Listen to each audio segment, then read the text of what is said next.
नील और निहाल साथ में गार्डन से घर के अंदर आए। फिर निहाल ऊपर अपने कमरे में चला गया। वहीं नील का कमरा नीचे ही था तो वो अपने कमरे में चला गया। अभी वो अपने कमरे में जाकर खड़ा ही हुआ था कि उसने देखा कि वहां पर अवनी उसका वेट कर रही है। नील ने अवनी को देखकर कहा, तुम यहाँ क्या कर रही हो? अवनी ने कहा, आपका वेट कर रही हूँ। नील ने कहा, और तुम मेरा वेट क्यों कर रही हो? इस पर अवनी ने बड़े प्यार से कहा, आपके बिना मैंने 2 साल क्या किया है, आज मैं वो सब आपको बताऊंगी। नील ने कहा, लेकिन मुझे ये सब सुनने में इंटरेस्ट नहीं है, तो जाओ यहाँ से। अवनी ने कहा, और अगर नहीं गई तो क्या कर लोगी? फिर वो धीरे धीरे नील के करीब आने लगी और नील घबराहट के मारे पीछे हटने लगा। तभी अवनी बिल्कुल नील के करीब आ गई, जिसकी वजह से नील दीवार से लग गया। फिर अवनी ने धीरे से कहा, अब बताओ क्या करोगे? मैं तो यहीं रहूंगी। इस पर नील ने एक फेक स्माइल करते हुए कहा, हाँ हाँ, तुम्हारा ही घर है, रहो यहाँ, मैं ही चला जाता हूँ। ये कहकर नील धीरे से साइड हुआ और अपना फोन लेकर 100 की स्पीड से भाग गया। नील भागता हुआ सीधे निहाल के कमरे में गया और वहां जाकर उसके बेड पर लेट गया। फिर नील ब्लैंकेट ओढ़ते हुए कहने लगा, देख, मेरे रूम में काला साया है और जब तक वो काला साया वहां रहेगा मैं यहीं तेरे साथ सोऊंगा, क्योंकि मुझे उस काले साये से बहुत डर लगता है। नील की बात सुनकर निहाल को हंसी आ गई। निहाल ने अपने मन में कहा, साले सती सावित्री, वो काला साया तुझे जी जान से प्यार करती है। फिर निहाल ने 1 सेकंड के लिए नील और सोनम को इमेजिन किया और जोर जोर से हंसने लगा। इस पर नील ने बिना ब्लैंकेट हटाए ही कहा, निहाल, ज्यादा दांत मत दिखा और मुझे सोने दे। अगली सुबह जब नील उठा तो अंगड़ाई लेता हुआ नीचे अपने कमरे में आया। वहीं नील को ध्यान ही नहीं रहा कि उसके कमरे में अवनी भी है, तो वो सीधा अपने कमरे में चला गया। लेकिन जब उसकी नजर अवनी पर पड़ी तो उसे देखकर वो शॉक्ड हो गया और उसकी आंखों में पिछली यादें आ गई। 3 साल पहले फ्लैशबैक। नील चिल्लाता हुआ बोला, दादी दादी दादी दादी दादी दादी, मेरी टी शर्ट कहाँ है? दादी ने कहा, अरे यहीं कहीं होगी, किसी नौकर ने धोकर सुखा दी होगी, मिल जाएगी, जा पूछ ले रामू काका से कहाँ पर है। नील ने रामू काका से पूछा, रामू काका, आपने मेरी सफेद रंग की टी शर्ट देखी है क्या? रामू काका ने कहा, पता नहीं बेटा, हमने तो सबके कपड़े सभी के कमरे में रख दिए थे, तो आपके भी वहीं होंगे। उसकी बात सुनकर नील ने नव्या से पूछा, नव्या, तूने मेरी टी शर्ट देखी क्या? नव्या ने ना में अपनी गर्दन हिला दी। इसके बाद नील अवनी के कमरे की तरफ गया। नील ने गेट से ही पूछा, अवनी, तुमने मेरी टी शर्ट देखी क्या, व्हाइट वाली? इस पर अवनी ने भी ना में अपनी गर्दन हिला दी, लेकिन अवनी के चेहरे पर एक मुस्कुराहट थी। फिर नील ने दादी से कहा, दादी, नहीं मिल रही है। दादी ने कहा, रहने देना, मैं तुझे एक नई टी शर्ट दिला दूंगी। नील ने कहा, दादी, वो मेरी फेवरेट टी शर्ट है। दादी ने कहा, कोई बात नहीं, अभी तो कुछ और पहन ले, शाम को तेरे लिए टी शर्ट लेने चलेंगे। Flashback and. नील ने देखा अवनी वही टी शर्ट पहनकर सो रही है। ये देखकर नील के चेहरे पर स्माइल आ गई और उसने अपने मन में कहा, चोर कहीं की। फिर थोड़ी देर बाद सब लोग डाइनिंग टेबल पर आकर ब्रेकफास्ट करने लगे। वहीं अवनी भी किट्टू से मिली। अवनी को नील ने पहले ही बता दिया था कि किट्टू बोल नहीं सकती, इसलिए अवनी ही बोले जा रही थी और किट्टू उसकी बातें सुन रही थी। किट्टू अवनी की बातें सुन भी रही थी और साथ ही साथ वो नील को देख भी रही थी।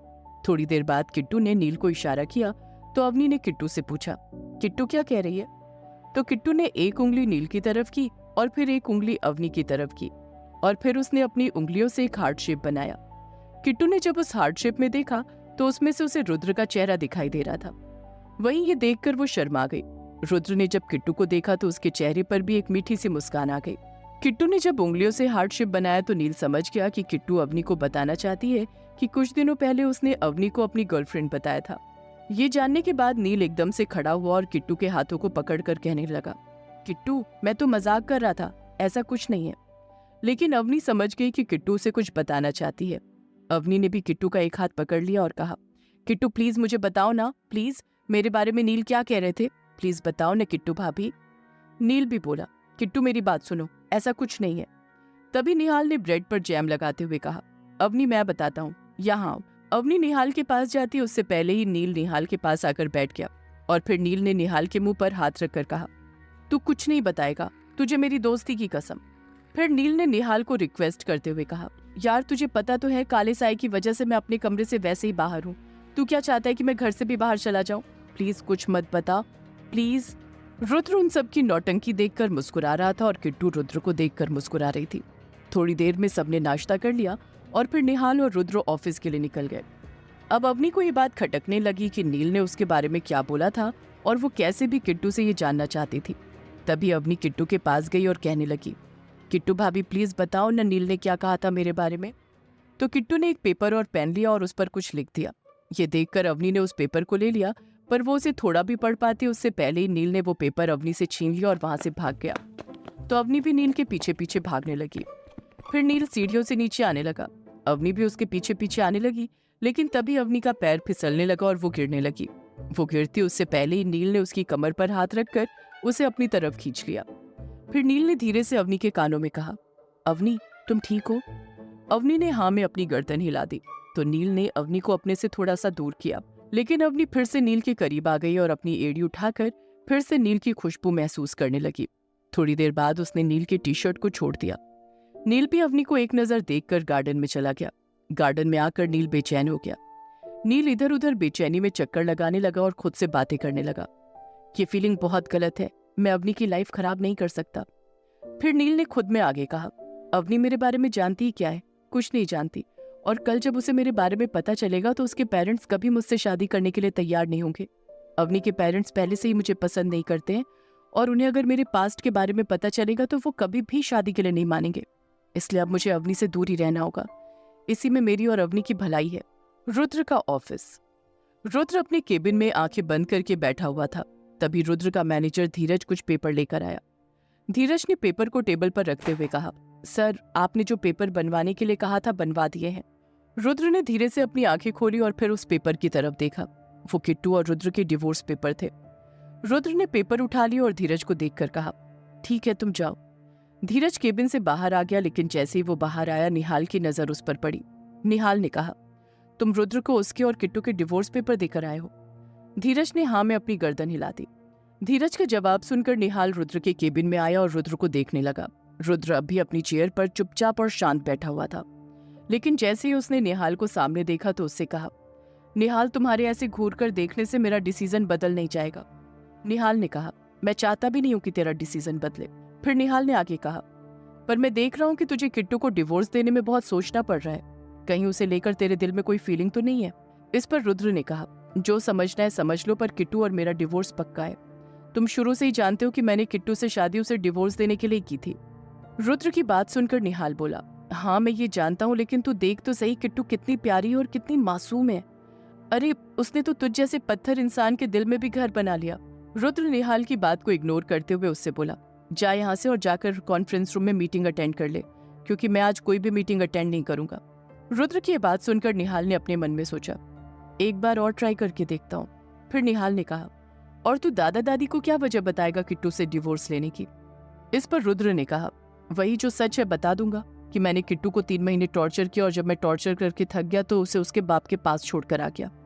ये सुनकर निहाल ने कहा, और तुझे लगता है कि दादा दादी तुझे माफ कर देंगे?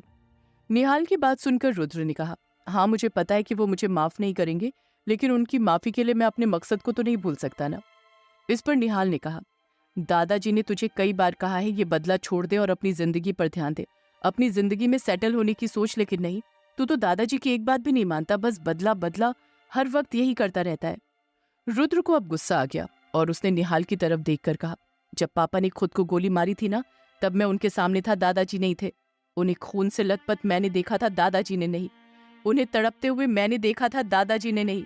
और पापा की आंखों में दुख और बेबसी मैंने देखी थी, दादाजी ने नहीं। उन्हें तिल तिल कर मरते हुए मैंने देखा था, दादाजी ने नहीं। और अगर दादाजी देख लेते तो वो खुद सोमनाथ राठौर को मार देते।